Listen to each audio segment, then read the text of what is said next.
Assalamualaikum warahmatullahi wabarakatuh. Alhamdulillahirabbil alamin. Salam sejahtera untuk kita semuanya. Bagaimana kabarnya hari ini? Alhamdulillahirabbil alamin. Ya, semoga kita selalu diberikan kesehatan dan lindungan oleh Allah Subhanahu wa taala.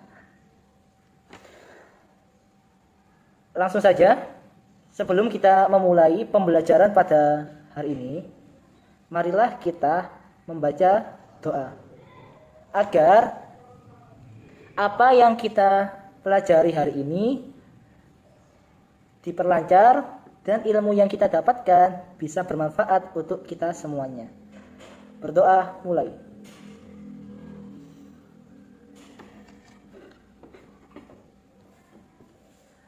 Amin amin ya rabbal alamin. Pada kesempatan minggu kemarin kita sudah belajar tentang materi tersebut. Apakah Ananda ada yang kurang paham atau kurang mengerti untuk materi yang kemarin sebelum kita beranjak kepada materi berikutnya? Kalau tidak ada yang dipertanyakan, kita bisa beranjak ke materi berikutnya. Sebelum itu, marilah kita kembali tanamkan semangat agar pembelajaran pada hari ini bisa nyaman dan ilmu yang kita dapatkan bisa merasuk ke dalam otak kita. Terima kasih.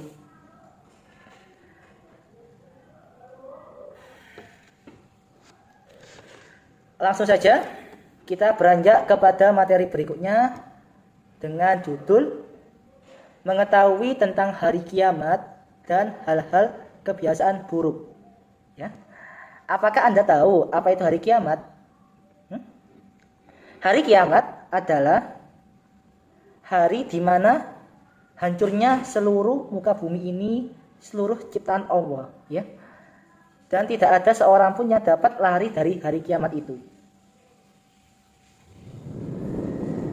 Kemudian tentang hal-hal kebiasaan buruk. Contohnya hal-hal kebiasaan buruk adalah satu, membentak orang tua. Kedua, meninggalkan sholat. Dan yang lainnya yang menimbulkan dosa. Kita sebagai umat muslim harus selalu berbuat baik, tidak boleh melakukan tindakan buruk. Karena nanti kita akan dihisab ataupun dihitung dosa ataupun amal kita. Ya. Untuk lebih jelasnya, marilah kita simak video pembelajaran berikut ini. Ya, tolong diperhatikan dan didengarkan agar bisa memahami arti di video tersebut. Selamat menonton.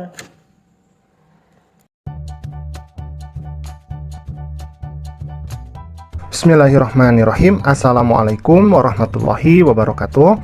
Pada kesempatan kali ini kita akan belajar di kelas 9 bab yang pertama, yaitu materi meyakini hari akhir, mengakhiri kebiasaan buruk. Adapun submateri yang akan kita bahas adalah pengertian hari akhir dan macam-macam kiamat. Nah, tetapi sebelumnya, bagi kamu yang belum subscribe, silahkan subscribe dulu, pencet tombol like, kemudian share channel Guru Cerdas, agar channel ini dapat terus berkembang dan memberikan manfaat bagi kita semua. Nah, sekarang kita akan masuk ke pembelajarannya. Apabila kita lihat di dalam rukun iman, maka iman kepada hari akhir itu menempati urutan yang kelima. Nah, seperti ini ya.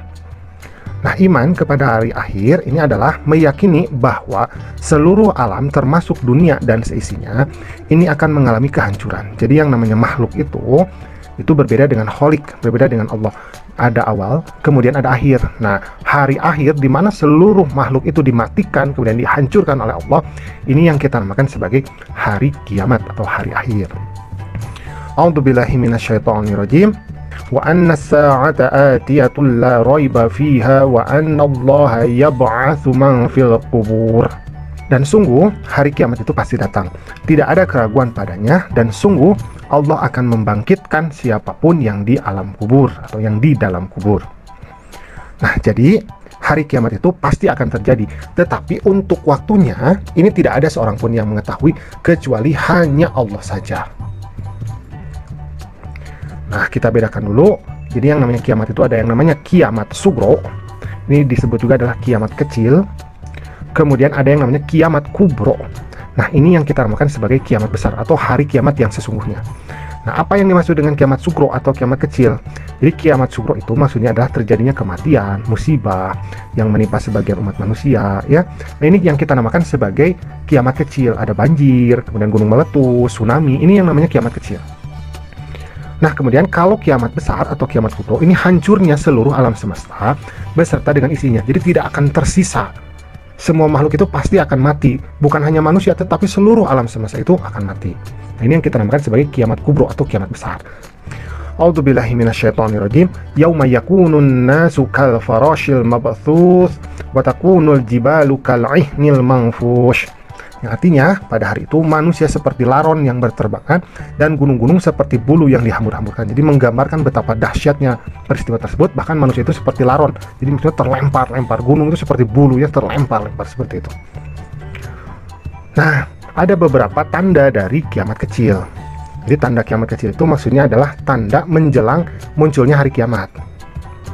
Yang pertama, melimpahnya harta benda, kemudian orang enggan menerima sodako, munculnya orang-orang yang mengaku nabi, kurangnya sifat amanah, banyak pejabat yang zolim, perzinahan, minuman keras, obat terlarang menjadi merajalela, memperindah masjid tetapi tanpa memakmurkannya, jadi maksudnya tidak diisi, ya, berlomba-lomba mendirikan bangunan, banyaknya pembunuhan, banyaknya kemusyrikan di kalangan umat Islam, merajalela sadisme, pemutusan silaturahim, buruknya hubungan bertetangga, orang-orang tua berlagak seperti anak muda, merajalelanya riba dan sifat kikir. Kikir itu artinya pelit, mengucap salam hanya kepada orang yang dikenal, wanita-wanita berpakaian tetapi telanjang, banyak kebohongan dan informasi yang simpang siur. Nah, ini merupakan tanda-tanda dari kiamat kecil.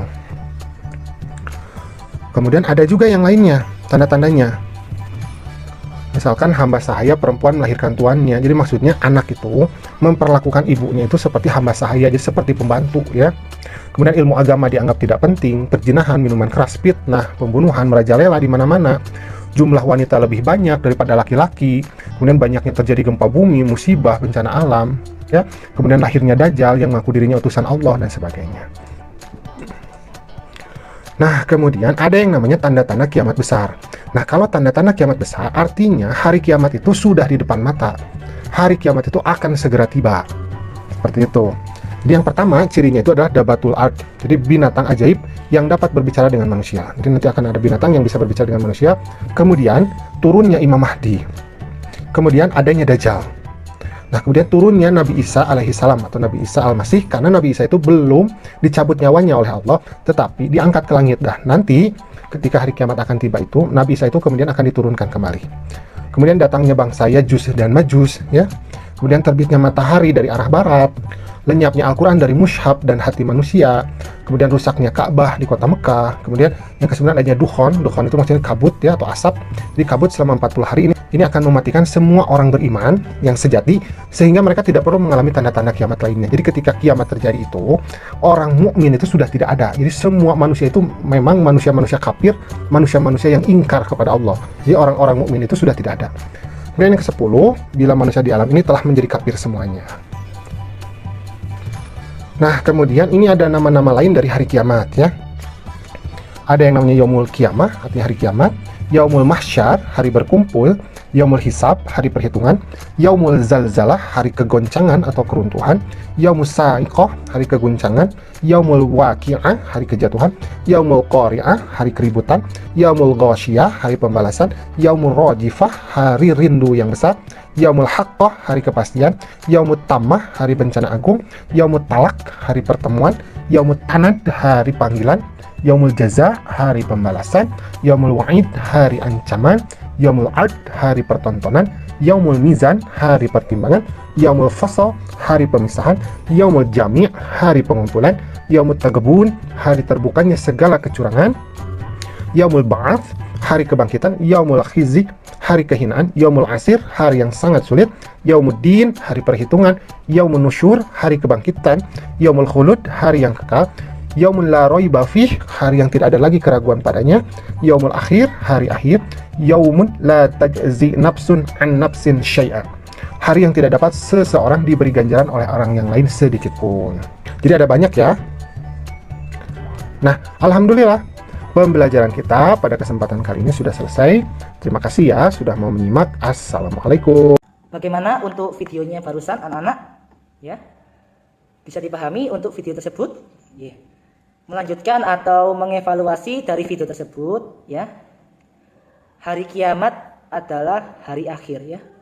Hari di mana seluruh makhluk hidup, seluruh ciptaan Allah hancur lebur.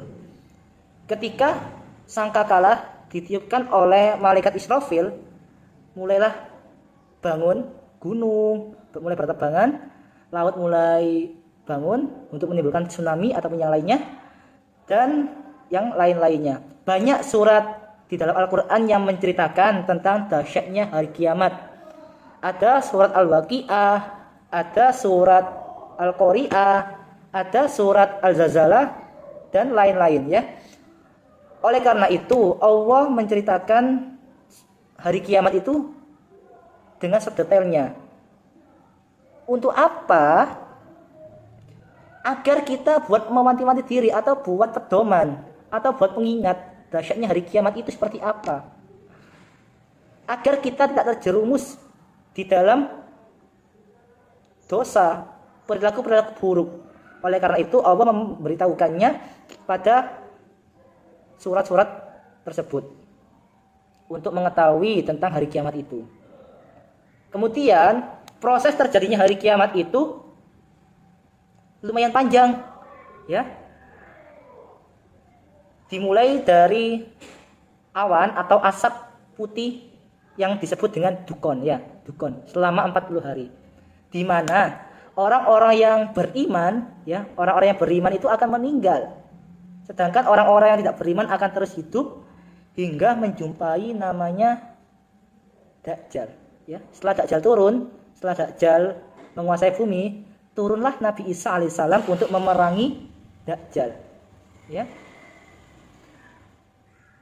Seterusnya itu sampai nanti sangkakala ditiupkan oleh malaikat Israfil. Ya.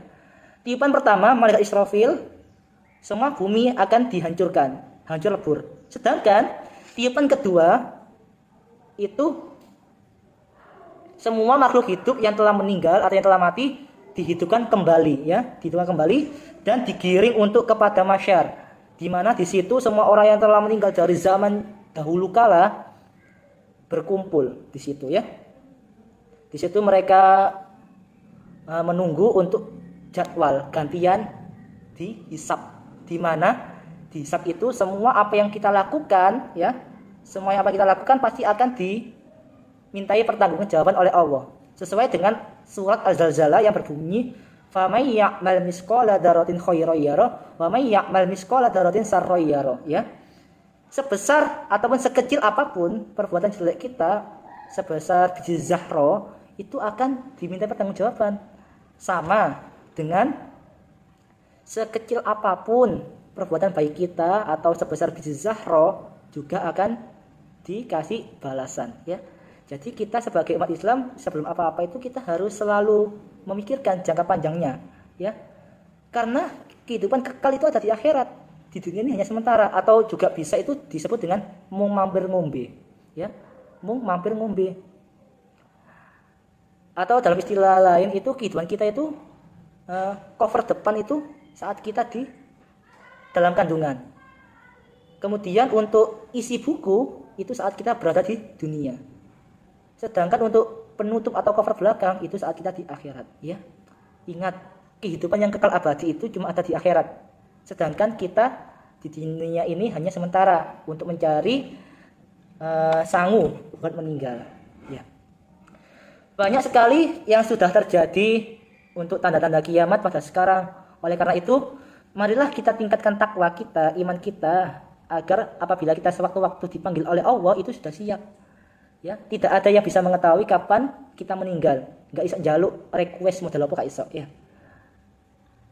Contoh kecil yang sering terjadi sekarang, contoh kiamat kecil, ada gempa bumi, tsunami, orang meninggal. Itu adalah contoh kiamat kecil, ya. Dan gempa bumi juga termasuk ciri-ciri kiamat besar, atau dalam artian itu bahwa nanti akan cepat terjadi dengan kiamat besar. Itu adalah gempa bumi. Kalau kita merasakan gempa bumi itu pun belum seberapa apabila nanti kiamat besar ya. Semoga aja kita tidak akan bertemu dengan namanya hari kiamat ya. Agar kiamat itu tidak bisa menemui kita. Pernah mendengarkan dari suatu cerita ataupun yang pernah saya baca bahwa umat Islam nanti itu tidak akan menjumpai hari kiamat. Karena apa? Ya pada tadi waktu awan atau dukhon, orang-orang yang beriman atau orang-orang yang mempunyai masih ada rasa hati, ada nama Allah di dalam hatinya akan meninggal. Jadi yang menjumpai hari kiamat nanti adalah golongan orang-orang kafir ataupun orang-orang musyrik, ya. Itu adalah contoh tentang atau pembahasan tentang hari kiamat. Berikutnya kita akan belajar tentang hal-hal kebiasaan buruk. Contoh hal-hal yang kebiasaan buruk adalah yang pertama adalah meninggalkan sholat. Sholat adalah yang agama, ya. Kita tidak boleh meninggalkan sholat. Karena apa? Nanti yang pertama kali dihisab oleh Allah di hari pembalasan nanti adalah sholat. Allah nggak akan tanya seberapa banyakkah amal kalian, seberapa lamakah puasa kalian, akan tapi Allah bertanya berapa kali sampean sholat. Ya. Paham? Yang kedua adalah tentang menentang ataupun menghardik orang tua. Itu nggak boleh. Banyak sekali kejadian sekarang di sekolah-sekolah besar ataupun di masyarakat. Banyak orang yang ataupun anak-anak yang suka menentang orang tuanya. Contoh kecil ketika tidak dibelikan HP ataupun sepeda motor, marah-marah, tendang pintu ataupun yang lainnya. Itu nggak boleh, ya. Nggak boleh. Karena apa? Quran surat Al-A'raf yang berbunyi ridallahu fi ridha walidain wa sakhtullahi fi sakhtil walidain. Ridhonya Allah itu tergantung pada ridhonya orang tua dan murkanya Allah itu tergantung pada murkanya orang tua. Semisal saat orang tua sampean digitukan, kemudian orang tua sampean mengadu kepada Allah, apakah sampean enggak takut, enggak mau diar bayarnya? Mengadu pada Allah, ya Allah anakku seperti ini. Apabila dikabulkan langsung oleh Allah, jadilah sampean seperti Malin Kundang. Tahu kan cerita Malin Kundang? Ya, seperti itulah. Mintalah kepada orang tua doa yang baik-baik, doa yang untuk kita semuanya kesuksesan ya. Karena tadi ridhonya Allah tergantung pada ridhonya orang tua. Tiada doa paling hebat kecuali doanya orang tua, ya.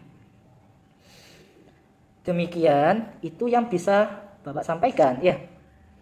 Untuk pertemuan pada hari ini.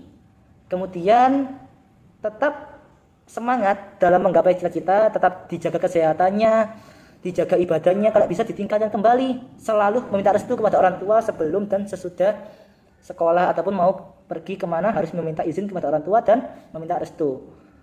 Semisal ada orang tua yang sudah mendahului kita, bisa didoakannya ya, karena orang tua nggak butuh apa-apa. Orang tua itu nggak butuh anaknya nanti kaya atau yang lainnya. Orang tua cuma butuh doa dari anak-anaknya ya. Tetap dijaga kesehatannya, sholatnya yang terpenting, jangan sampai lupa ya, jangan sampai telat ya. Tetap semangat belajar. Kurang lebihnya saya mohon maaf. Assalamualaikum warahmatullahi wabarakatuh.